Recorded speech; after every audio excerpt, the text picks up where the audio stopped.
अपने आत्माओं, पवित्र वेद ये प्रमाणित कर रहे हैं कि कबीर देव नाम है उस परमेश्वर का। हम उसको कबीर साहब कहें। देव माने प्रभु भी होता है, प्रभु, परमात्मा, परमेश्वर। वो ऊपर सतलोक में रहता है और वहां से गति करके वहां से चलकर आता है। जैसे बिजली की तरह आकाशीय बिजली गिरती है कहीं पर, तो वो किसी वस्तु को आधार बना के गिरती है। जैसे पहले कांसी धातु, कांसी धातु के बेले, थाली, कटोरे हुआ करते, जैसे आजकल स्टील के हो गए, पहले कांसी धातु के होते थे। और कांसी धातु पर आकाशीय बिजली विशेष अमूमन गिरा करती। जब वर्षा के दिनों में बाहर होता तो उससे उसका कनेक्शन बन जाता, उसको आधार बना के उस पर आके बिजली गिरी।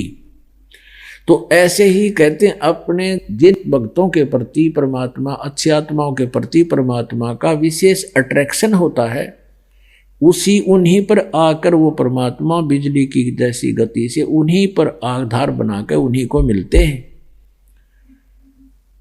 और वहां से चलकर आते हैं। और वो राजा के समान देखने योग्य हैं, दर्शनीय हैं, साकार हैं।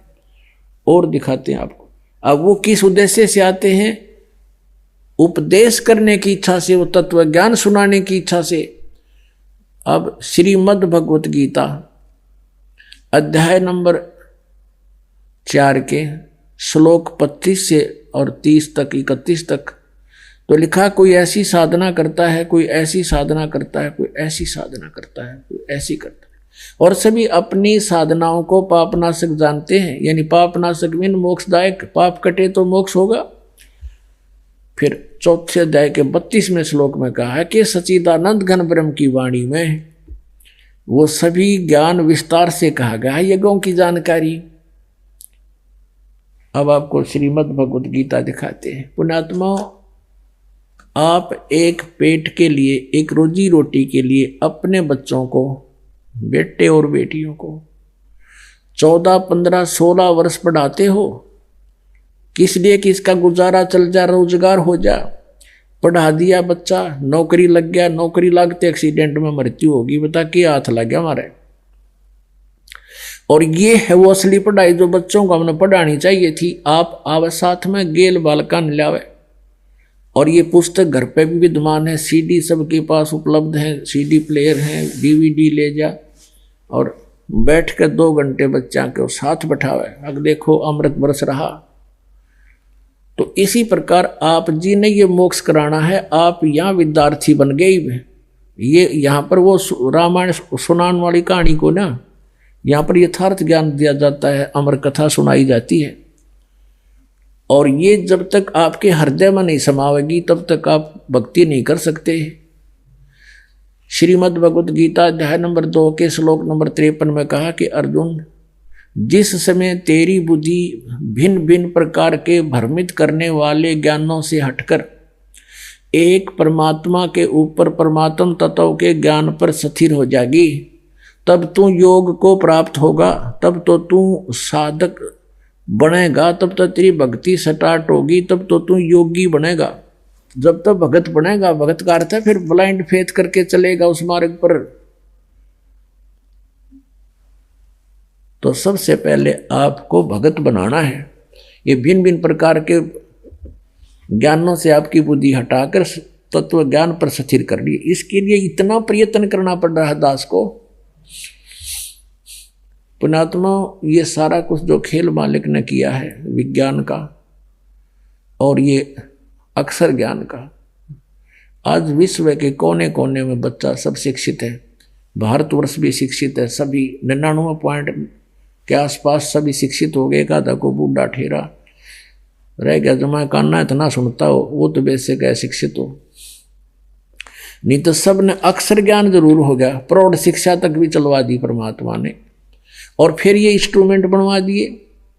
यदि ये इंस्ट्रूमेंट ना होते तो आपको हम कितना ही लिख कर देते पुस्तक में, आप नहीं समझ सकते और आपको अक्षर ज्ञान नहीं होता। अब अक्षर ज्ञान और साथ में इंस्ट्रूमेंट, प्रोजेक्टर, सीडी और पुस्तक आपके पास भी है, आप फिर कंपेयर कर सकते हो। तो अब ऐसा जच जाएगा जैसे बिल्कुल फाइनल हो जाएगा कि कबीर इज गॉड और यही पूजा है। बस फिर तो हम भगत बन गए, और भगत बने बिना भक्ति हो नहीं। तो आपको भगत बनाया जा रहा है यहाँ बुला करके। यहाँ आने से बहुत सा रिहर्सल होता है।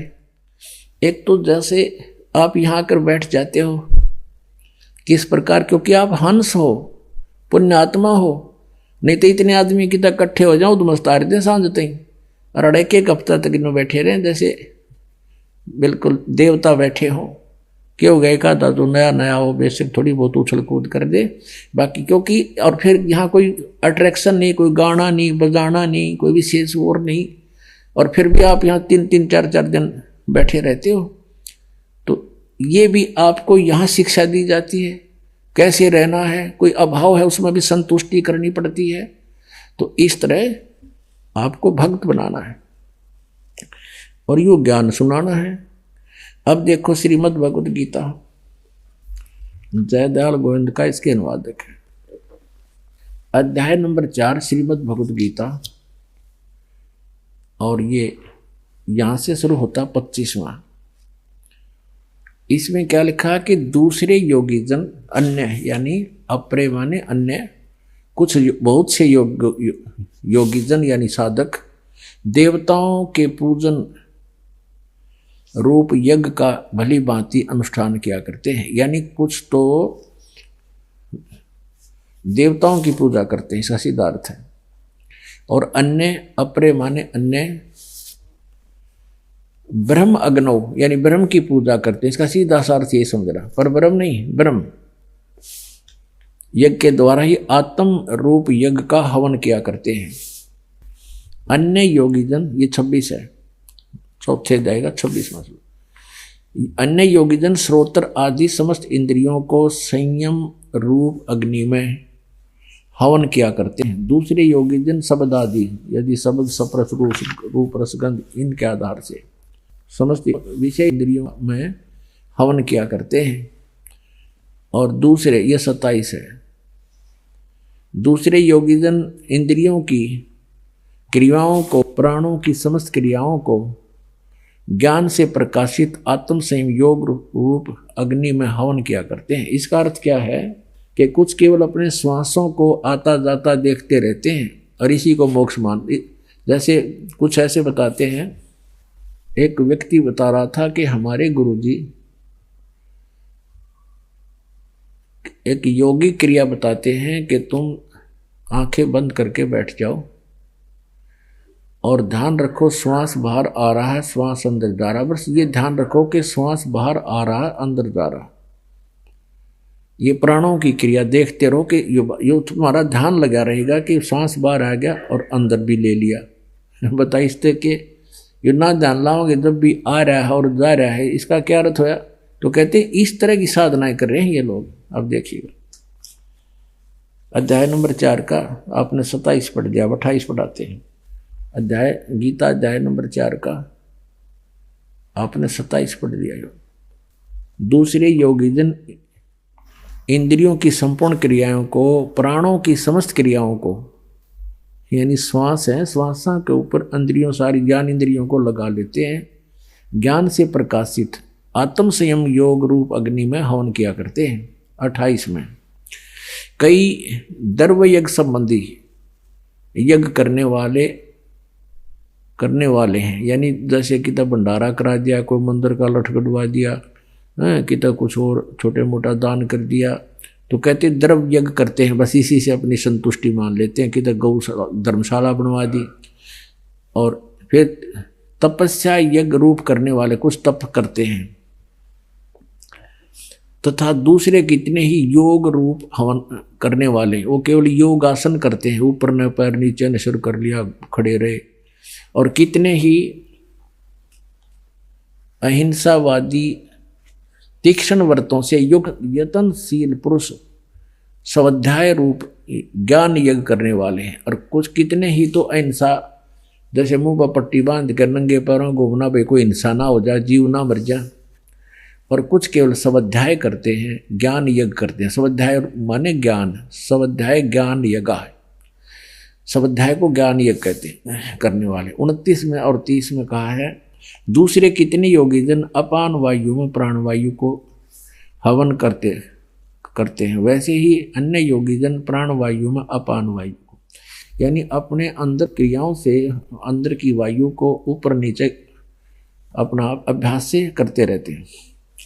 अन्य कितने ही नियमित आहार करने वाले, कुछ केवल फल आहार ही करते हैं, बहुत कम आहार करके अपना संयम करते हैं। कुछ प्राणायाम ही करते हैं। प्राणायाम प्राण पुरुष प्राण और अपान की गति को रोककर प्राणों को, श्वासों को प्राणों में हवन किया करते हैं। ये सभी साधक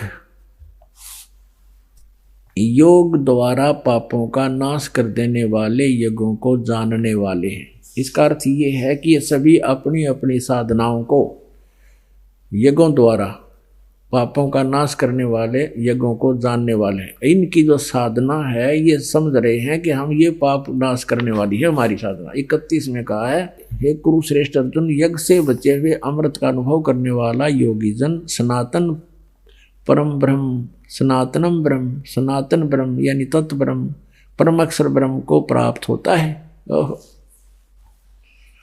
यज्ञ से बचे यानी धार्मिक शास्त्र अनुकूल साधना करने वाला, इसका अर्थ ये शास्त्र अनुकूल साधना करने वाला व्यक्ति ही उस सनातन परमात्मा को प्राप्त होते हैं। यज्ञ न करने वाले पुरुष के लिए अयज्ञस्य, तो यह मनुष्य लोक भी नहीं सुखदायी, नहीं तो परलोक कैसे सुखदायी हो सकता है। यानी 31 में कह दिया, जो भक्ति साधना नहीं करते वो तो बिल्कुल सारे बिरान मट्टी होगी उनकी तय। अब 32 में कमाल कर दिया है, चौथे अध्याय का 32वां श्लोक। इस प्रकार और भी बहुत तरह के यज्ञ इन्होंने यहाँ गड़बड़ कर दी। ब्रह्मण मुखे लिख दिया वेद की वाणी में। वेद की वाणी तो ये ब्रह्म बता ही रहा है गीता में, ये लिखना था सच्चिदानंद घन ब्रह्म की वाणी में। मुखे माने उनके मुख कमल से उच्चरित वाणी में। अब ब्रह्मणकार दिखाते हैं इन्हीं के द्वारा किया हुआ 17वें अध्याय का 23वां श्लोक, इसी श्रीमद् भगवत गीता में। ये देखिएगा, ये है 17वां अध्याय और 23वां श्लोक, ये 23वां। ओम तत्सत इति निर्देश है ब्रह्मण त्रिविध समर्थ है। ब्रह्मण का अर्थ इन्होंने किया है, ब्रह्मण माने सच्चिदानंद घन ब्रह्म का, यानी परम अक्षर ब्रह्म का। ओम ओम तत् तत् सत सत, ऐसे यह 3 प्रकार का त्रिविध है सच्चिदानंद घन ब्रह्म का नाम कहा है। यानी ब्रह्मण माने सच्चिदानंद घन ब्रह्म, यानी परम अक्षर ब्रह्म, पूर्ण परमात्मा। गीता ज्ञान दाता अपने से अन्य के विषय में कह रहा है। हम फिर आते हैं वापस चौथे अध्याय के, अब फिर 32वें श्लोक में। ये बंदी छोड़, कैसा अनमोल ज्ञान हरि ने किसा बट्ठा बैठाए रखा है। एवं बहुविधा यज्ञ वित्तता ब्रह्मण मुखे, वित्तता माने विस्तार के साथ है। ब्रह्मण मुखे सच्चिदानंद घन ब्रह्म के मुख से उतरित अमृतवाणी में कर्मजान विधितान सर्वान एवं ज्ञातवा विमोक्ष से। अब पढ़िए, इस प्रकार और भी बहुत तरह के यज्ञ, यहाँ लिख देना सच्चिदानंद घन ब्रह्म अर्थात परम अक्षर ब्रह्म पूर्ण परमात्मा की मुखे माने मुख से उच्चरित वाणी, मुख से उनके मुख से उच्चरित वाणी में विस्तार से कहे गए हैं। उन सब को तू कर्म जान, मन इंद्रिय और कर्म और शारीरिक क्रियाओं के द्वारा संपन्न होने वाले जान, यानी वो अपने स्वाभाविक कर्म करते करते ही उनको किया जाता है। इसका अर्थ ये बना है, इस प्रकार ज्ञात हुआ, इस प्रकार जानकर, इस प्रकार तत्व से जानकर उनके अनुष्ठान माने भक्ति क्रिया साधनाओं के से द्वारा तू कर्म बंधन से सर्वथा मुक्त हो जाएगा।